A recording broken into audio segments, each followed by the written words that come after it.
Hi friends, Hindi recorded channel में आप सभी का स्वागत है। दोस्तों, नाटक साहित्य की अन्य विधाओं की तुलना में एक विशिष्ट विधा होती है। नाटक का अस्तित्व दुनिया भर के साहित्य में प्राचीन काल से मौजूद है। यह प्राचीन काल से ही मनुष्य का सहचर रहता है। नाटक में भाषा के माध्यम से लेखक जो कुछ दर्शकों तक पहुंचाना चाहता है उसे अभिनेता अभिनय के माध्यम से प्रस्तुत करते हैं और दर्शक इस कला के अनिवार्य अंग होते हैं। आज के अध्याय में हम नाटक गद्य साहित्य की एक प्राचीन विधा है, इस कथन को स्पष्ट करेंगे और इस पर चर्चा करेंगे। तो चलिए दोस्तों, शुरू करते हैं अपना आज का अध्याय और जानते हैं नाटक गद्य की प्राचीन विधा है। दोस्तों, जो रचना श्रवण द्वारा ही नहीं, यानी कि सिर्फ सुनने के द्वारा ही नहीं, बल्कि देखने से दृष्टि द्वारा भी दर्शकों के हृदय में रस की अनुभूति कराती है, उसे नाटक या दृश्य काव्य कहा जाता है। यानी कि नाटक को हम दूसरे शब्दों में दृश्य काव्य भी कहते हैं। नाटक में श्रव्य काव्य से अधिक रमणीयता होती है। श्रव्य काव्य होने के कारण यह लोक चेतना से अपेक्षाकृत अधिक घनिष्ठ रूप से संबद्ध है। दोस्तों, नाट्य शास्त्र में लोक चेतना को नाटक के लेखन और मंचन की मूल प्रेरणा माना गया है और नाटकों के संबंध में शास्त्रीय जानकारी को हम नाट्य शास्त्र कहते हैं और नाटक की जानकारी का सबसे पुराना ग्रंथ भी नाट्य शास्त्र के नाम से जाना जाता है और जिसके रचयिता थे भरत मुनि। संगीत, नाटक और अभिनय के संपूर्ण ग्रंथ के रूप में भरत मुनि के नाट्य शास्त्र का आज भी बहुत सम्मान है। दोस्तों, भरत के नाट्य शास्त्र के अध्ययन से यह स्पष्ट हो जाता है कि नाटक की सफलता सिर्फ लेखक पर आधारित नहीं होती है, बल्कि विभिन्न कलाओं और कलाकारों के सम्यक सहयोग पर ही एक नाटक की सफलता निर्धारित होती है। दोस्तों, अब हम जानते हैं कि नाटक कहते किसे हैं। जो ये नाटक है यह एक अभिनय परक एवं दृश्य काव्य विधा है जिसमें संपूर्ण मानव जीवन का रोचक एवं कौतूहलपूर्ण वर्णन होता है। यानी कि इसे हम रंगमंच पर अपनी आंखों से मंचित होते हुए देखते हैं, अपने कानों से इसको सुनते हैं। वास्तव में नाटक के मूल में अनुकरण या नकल का भाव ही है, वही नाटक कहलाता है।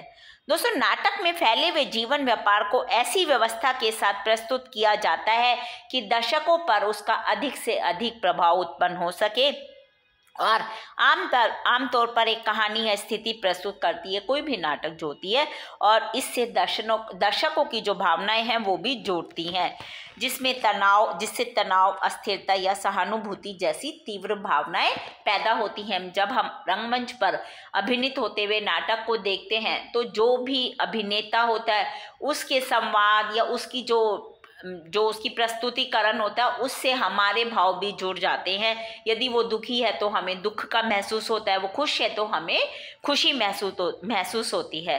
दोस्तों, जो नाटक का है इसका जो इतिहास है वो काफ़ी समृद्ध और हजारों साल पुराना है। इसकी उत्पत्ति का पता प्राचीन ग्रीस से लगाया जा सकता है। काव्य की भांति नाटक भी एक प्राचीन विधा है। वैसे तो इसका सूत्रपात और विकास संस्कृत साहित्य परंपरा में हो चुका था, किंतु हिंदी साहित्य के आधुनिक काल में जो यह विधा है वो भारतेंदु काल से नए रूप में उपस्थित हुई है। हिंदी नाटक के प्रतिस्थापन में आज की रंगमंच व्यवस्था, रेडियो रूपक के प्रचलन ने विशेष योगदान दिया है। अब हम जानते हैं इसके स्वरूप और विकास के विषय में। हिंदी में नाटक शब्द का जो अर्थ प्रयुक्त होता है वह संस्कृत काव्य शास्त्र के नाट्य, रूपक और रूप शब्दों से लिया गया है। जो नाटक शब्द है इसका विकास नट, यानी कि नट का अर्थ होता है दोस्तों नृत्य, और अभिनय दोनों से, किंतु आधुनिक कला में इसका प्रयोग केवल अभिनय के अर्थ में होने लगा है। आचार्य भरत मुनि के अनुसार समस्त संसार के भावों का अनुकरण करना ही नाट्य है।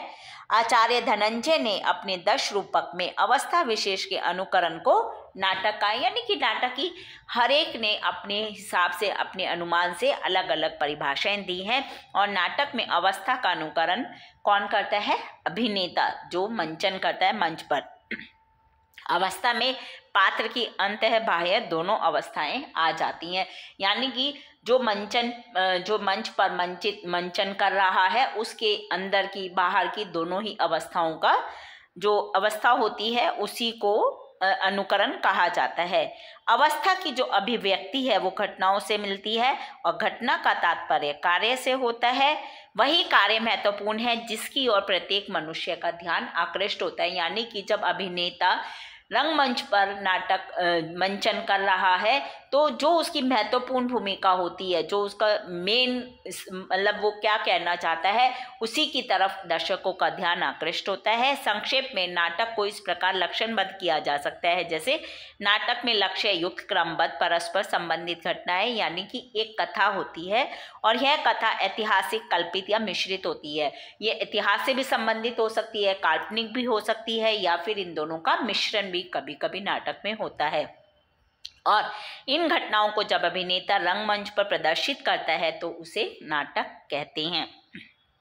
दोस्तों, दृश्य काव्य का सबसे बड़ा शस्त्र भरत मुनि के नाट्य शास्त्र में उन्होंने दृश्य काव्य को नाटक कहा है और नाटक के मूल में अनुकरण को उन्होंने माना है।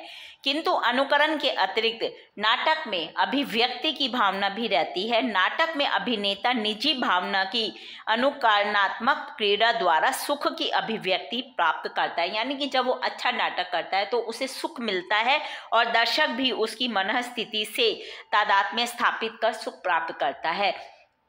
अभिनेता अपने अभिनय के द्वारा दर्शकों को अपने साथ जोड़ लेता है।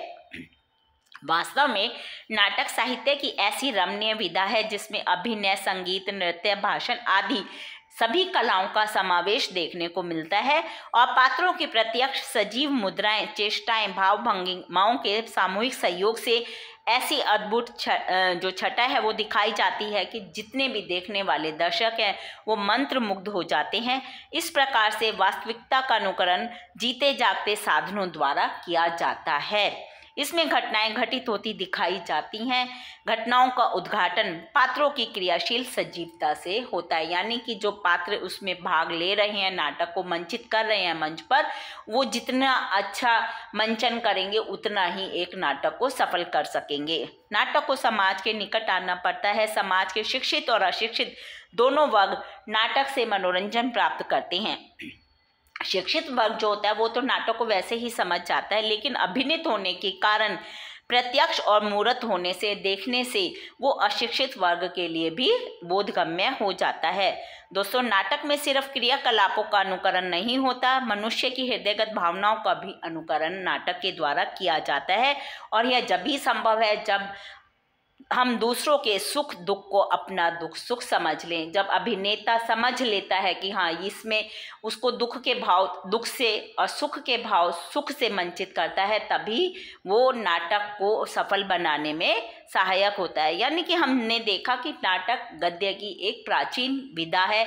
सबसे पुरानी विधा काव्य के अलावा नाटक ही मानी जाती है। तो दोस्तों, ये हमने आज के अध्याय में नाटक गद्य की प्राचीन विधा है, इस काव्य की इस वाक्य की विवेचना पर चर्चा की। हिंदी भाषा के और भी प्रमुख विषयों पर हम आगे के अध्याय में इसी प्रकार समय समय पर चर्चा करते रहेंगे। पर दोस्तों, उसको सुनने के लिए आपको मेरे इस चैनल को लाइक और सब्सक्राइब करना होगा। साथ ही दोस्तों, हिंदी भाषा से संबंधित कोई भी प्रश्न आप कमेंट बॉक्स में मुझसे पूछ सकते हैं। मैं शीघ्र ही उसका उत्तर देने की कोशिश करूंगी। धन्यवाद दोस्तों, आपका दिन शुभ हो।